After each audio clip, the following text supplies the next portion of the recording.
नमस्कार मु पवित्र आपण मानक स्वागत करुछि आईटीआर इंडिया यूट्यूब चैनल रे। आसंतु पढ़िबा लेखा और लेखक एहाको उपस्थापना करी सुनाउछंती बबिता राय। ता पूर्व जदि आपण माने हम चैनल को सब्सक्राइब करि नाथि प्लीज चैनल को सब्सक्राइब करि दियंतु ना एवं वीडियो को लाइक करिया सहित शेयर करबा को भूलंतु नाही। धन्यवाद। नमस्कार आईटीआर इंडिया मु बबिता राय। आसंतु पढ़िबा लेखा और लेखक। शीर्षक आम तथ्य आम संपत्ति। लेखक डॉक्टर नरेंद्र सेठी। निकटरे तथ्य चोरी अभियोग पिलामानक द्वारा अति लोकप्रिय तीनोटी गेमिंग आप को गूगल प्ले स्टोर बाहर कर दि जाएगी। तीनोटी आप प्राय 2 कोटी पिलांक मोबाइल रे थिला और एहा द्वारा गुरुत्वपूर्ण तथ्य संग्रह कर व्यावसायिक धंदारे लगेइथिबार अभियोग लागिछि। एपरिके पिलामानक संपर्कित तथ्य चोरी होई बिक्री करा जायछि बोली मध्य आशंका व्यक्त करा जाउछि।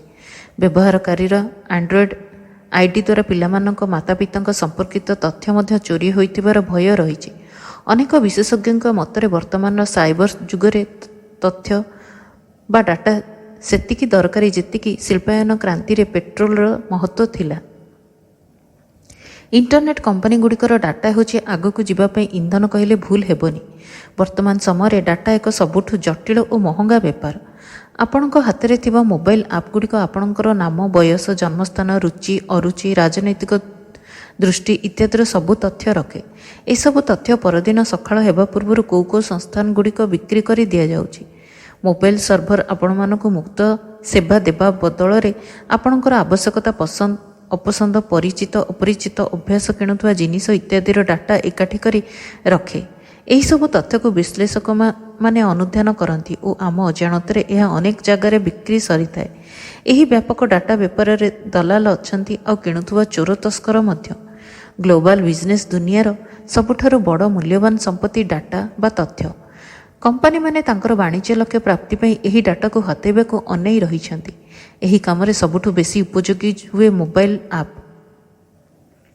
यह जरिए उपयोगी ग्राहक संपर्कित डाटा को चोरी करी निया जाए, जेउंथिपाई विदेशर सबु कंपनी बृहत्काय भारतीय बजारर डाटा नेबाकू तत्परता प्रकाश करिथांती। तेबे निकटरे भारत सरकारଙ୍କର एक दृढ़ और कठोर निष्पत्ति फल 59टी लोकप्रिय चाइनीज आप को बैन करागला। एथिमध्यरे टिकटक, कैम स्कैनर और हेलो प्रभृति आप अच्छी। भारत सरकार मत अनुजाई यही लोकप्रिय आप गुड़िक जरिए गुरुत्वपूर्ण तथ्य चाइना पाखे पहुँचुला, जहाँ आम देशर सम प्रभुता और अखंडता सह सुरक्षा मध्य विपदरे पड़ता। एक आकलन अनुजाई यही चाइना आप गुड़िकर आयर 30% ରୁ 40% भारत आसी थाए। टिकटक एवर्ष सेप्टेम्बर सुधा 100 कोटी टंका आय लक्ष्य कर अनुमान कराए। सेहीपरि अन्यतम चाइना कंपनी आलीबाबा निर्मित यूसी ब्राउजर भारत में 13 कोटी लोकों मोबाइल फोन में व्यवहार करा जाउतला। यह 2018-19 आर्थिक वर्ष में भारत 226 कोटी टंका आय करिथिला। सूचना योग्य जे यूसी ब्राउजर भारत में कर्मचारी संख्या 100 ରୁ कम। सेहीपरि शेयरिट भली फाइल्स शेयरिंग आप जहार भारत में 40 कोटी ରୁ अधिक व्यवहारकारी थिले। यार आय 2018-19 रे 15 कोटी टंका थिला। ऑनलाइन जिनिस किणा बिका करुवा क्लब फैक्ट्री विगत आर्थिक वर्ष में 172 कोटी टंकार वाणिज्य भारत में करिथिला। एही सबु आप जरिए भारत विरोधी गतिविधि को बढ़ाइबारे चाइना लागिथिला। निकटरे युक्तराष्ट्र अमेरिका चाइनार बृहत सॉफ्टवेयर कंपनी हुई और जेटी को ब्लैकलिस्ट करिछि। या पूर्व अमेरिकार सरकारी स्मार्टफोन गुड़िकर चाइना आप को बासंद करा जायतिला। चाइना किपरि आमर व्यक्तिगत तथ्य चोराई निए ताहा एक बढ़िया उदाहरण है कैम स्कैनर आप। यही आप जरिए आपण जहाँ स्कान करेंगे ताहा चाइना पहुँची थाए और सेठारे थिबा सर्वर रे जमा हुए। तेणु ए पर्यंत किपरि भाबरे केते तथ्य चाइना आम स्मार्टफोन रू चोरी करछि ताहा कल्पना करा जाय पारे।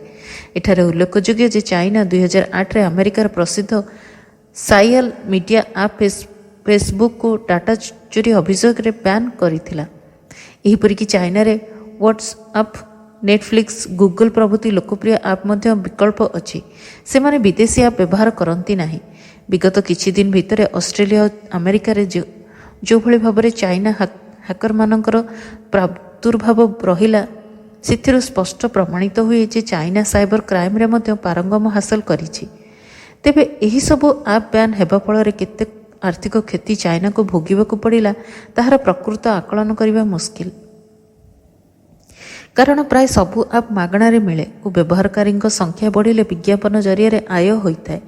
ଏଠାରେ ଉଲ୍ଲେଖଯୋଗ୍ୟ ଯେ 2019ରେ ଡାଉନଲୋଡ୍ ହୋଇଥିବା ଆପ୍ଗୁଡ଼ିକ ମଧ୍ୟରେ ଟିକ୍ଟକ୍ ସବୁଠୁ ଉପରେ ଥିଲା ଓ ଲିଷ୍ଟରେ ପ୍ରଥମ 10ଟି ଆପ୍ ମଧ୍ୟରେ 6ଗୋଟି ଆପ୍ ଚାଇନାର ଥିଲା। ସବୁଠୁ ରୋଚକ ତଥ୍ୟ ହେଲା ଭାରତରେ 2015 ପର୍ଯ୍ୟନ୍ତ ଆମେରିକୀୟ ଆପଗୁଡ଼ିକର ଦବଦବା ଥିଲା। ମାତ୍ର 4 ବର୍ଷ ମଧ୍ୟରେ ଚାଇନା ଆପଗୁଡ଼ିକ ଭାରତରେ କାୟା ବିସ୍ତାର କରିଥିଲେ। 2017ରେ ପ୍ରତିରକ୍ଷା ମନ୍ତ୍ରାଳୟ ତା'ର ସବୁ ଅଧିକାରୀ କର୍ମଚାରୀଙ୍କୁ ନିଜ ଫୋନ୍ରେ ଚାଇନା ଆପ୍କୁ ବ୍ୟବହାର ନ କରିବା ପାଇଁ ଏକ ଆଦେଶନାମା ଜାରି କରିଥିଲା। ବିଳମ୍ବରେ ହେଉ ପଛେ କେନ୍ଦ୍ର ସରକାରଙ୍କ ଏହି ନିଷ୍ପତ୍ତି ଫଳରେ ଆମର ଡାଟା ସୁରକ୍ଷିତ ରହିବା ସଙ୍ଗେ ସଙ୍ଗେ ଭାରତୀୟ ଆପ୍ ନିର୍ମାତାଙ୍କୁ ଏକ ସୁବର୍ଣ୍ଣ ସୁଯୋଗ ଆଣିଦେବ। ଏହା ଚାଇନା ଉପରେ ଆମର ନିର୍ଭରତାକୁ କମ୍ କରିବା ସଙ୍ଗେ ସଙ୍ଗେ ଆତ୍ମନିର୍ଭରଶୀଳ ଭାରତ ଆଡ଼କୁ ଅଗ୍ରସର ହେବ। ଯେହେତୁ ଚାଇନା ଲୋକାଲ ବଜାରକୁ ଓ ଉତ୍ପାଦନକାରୀଙ୍କୁ ଶେଷ କରିଦିଏ, ସେଥିନେଇ ତା'ର ଆଧିପତ୍ୟକୁ କମ୍ କରିବା ନିହାତି ଜରୁରୀ। ତେବେ କେବଳ ଆପ୍ ବ୍ୟାନ୍ କରିଦେଲେ କଥା ସରିଯିବନି। ଭାରତର ଅନେକ ଷ୍ଟାର୍ଟଅପ୍ ଓ ଇନଫ୍ରା ପ୍ରୋଜେକ୍ଟରେ ଚାଇନା କମ୍ପାନୀଗୁଡ଼ିକର ବିପୁଳ ଅର୍ଥ ବିନିଯୋଗ ମଧ୍ୟ ଏକ ବଡ଼ ଚିନ୍ତାର ବିଷୟ। ଖାଲି ଏତିକି ନୁହେଁ, ଭାରତୀୟ ମୋବାଇଲ ବଜାରରେ ଚାଇନା କମ୍ପାନୀଗୁଡ଼ିକର ଆଧିପତ୍ୟ ମଧ୍ୟ ରହିଛି। ଏସବୁ ସମୟରେ ଯଦି ଚାଇନା ପାଇଁ ସବୁ ଦ୍ୱାର ବନ୍ଦ ହୋଇଯାଏ, ନିଶ୍ଚିତ ପକ୍ଷେ ତାକୁ ଏକ ବଡ଼ ଆର୍ଥିକ ଧକ୍କା ଲାଗିବ। ଏହା ଗଲୱାନ ଘାଟିରେ ଶହୀଦ ହୋଇଥିବା 20 ଜଣ ସୈନିକଙ୍କ ପାଇଁ ଏକ ବଡ଼ ଶ୍ରଦ୍ଧାଞ୍ଜଳି କହିଲେ ଭୁଲ ହେବନି। ଶୀର୍ଷକ ଭିକ୍ଷା, ଭିକ୍ଷୁକ ଓ ଦାନ। ଲେଖକ ଡକ୍ଟର ସତ୍ୟନାରାୟଣ ମିଶ୍ର।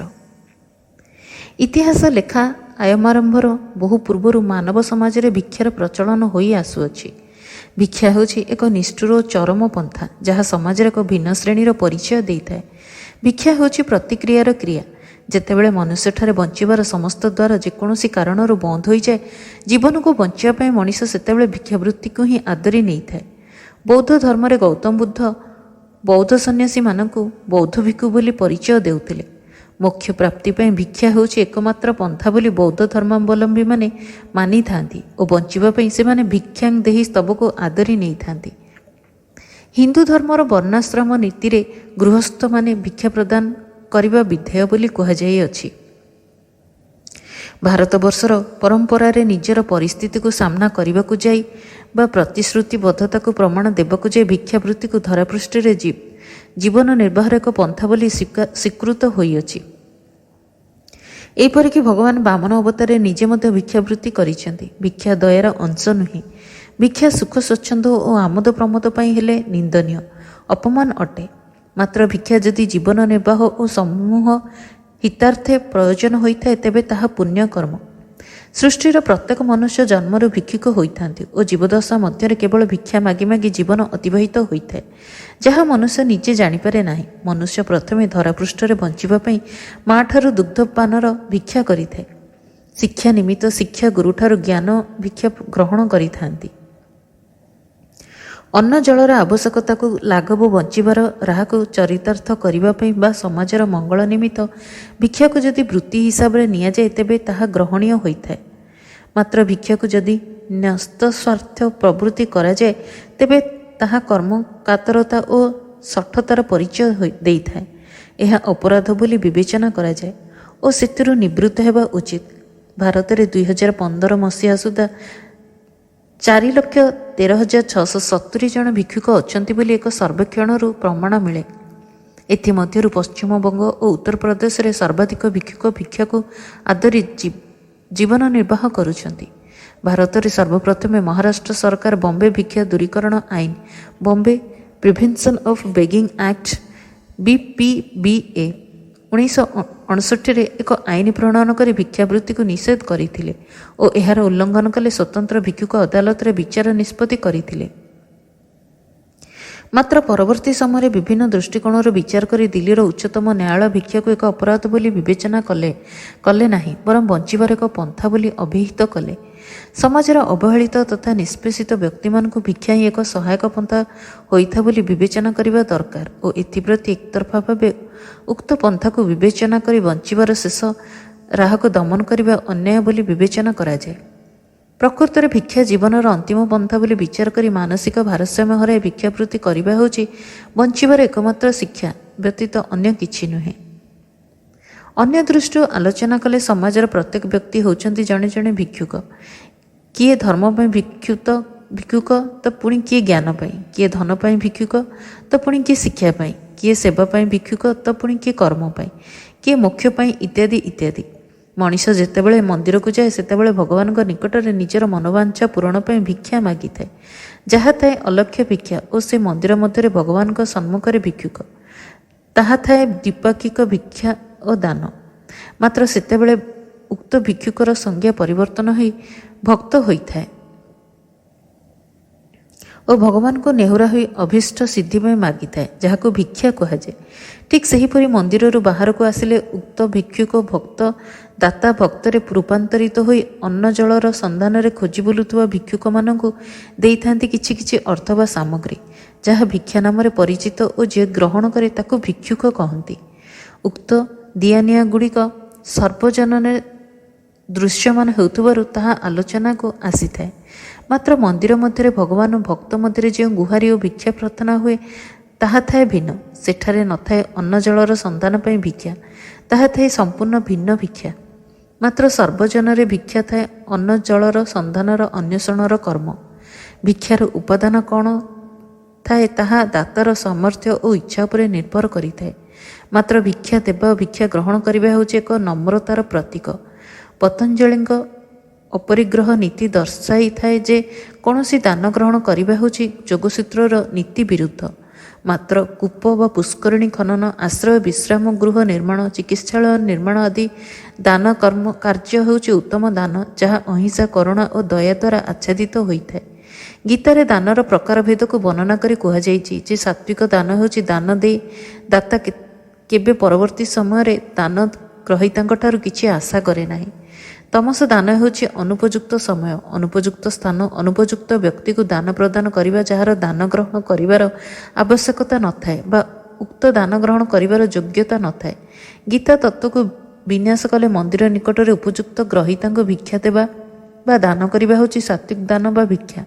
କାରଣ ସେଥିରେ ଦାତାର ଗ୍ରହୀତାଙ୍କଠାରୁ ଭବିଷ୍ୟତରେ କିଛି ପାଇବାର ଆଶା ନଥାଏ। ବିନୋବା ଭାବେଙ୍କ ଅନୁଯାୟୀ ଭୂଦାନ ଆନ୍ଦୋଳନ ହେଉଛି ଭୂମିହୀନଙ୍କୁ ଭୂମି ଦାନ, ଯାହା ଆବଶ୍ୟକତାକୁ ଚରିତାର୍ଥ କରିଥାଏ। ଭୂମି ଅଧିକ ଥିବା ବ୍ୟକ୍ତି ଭୂମି ନଥିବା ବ୍ୟକ୍ତିଙ୍କୁ ଦାନ କରିଥାନ୍ତି, ଯାହାକୁ ଭୂଦାନ ବା ପ୍ରେମଦାନ ବୋଲି କୁହାଯାଏ। କାରଣ ଏଥିରେ ଥାଏ ନିଜର ଇଚ୍ଛା ଓ ଭାବନାର ପ୍ରେମ। ତେଣୁ ଶ୍ରମଦାନ, ସମ୍ପତ୍ତି ଦାନ, ବିଦ୍ୟାଦାନ, ଜୀବନଦାନ ଆଦି ଏକ ଏକ ମହତ୍ତ୍ୱର ପରାକାଷ୍ଠା। ଉକ୍ତ ଦାନଗୁଡ଼ିକର ଉଦ୍ଦେଶ୍ୟ ହେଉଛି ସମାଜରେ ପରିବର୍ତ୍ତିତ ପରିସ୍ଥିତିରେ ସମାନୁପାତିକ ସ୍ଥିତାବସ୍ଥାରେ ସମନ୍ୱୟ ରକ୍ଷା କରିବା।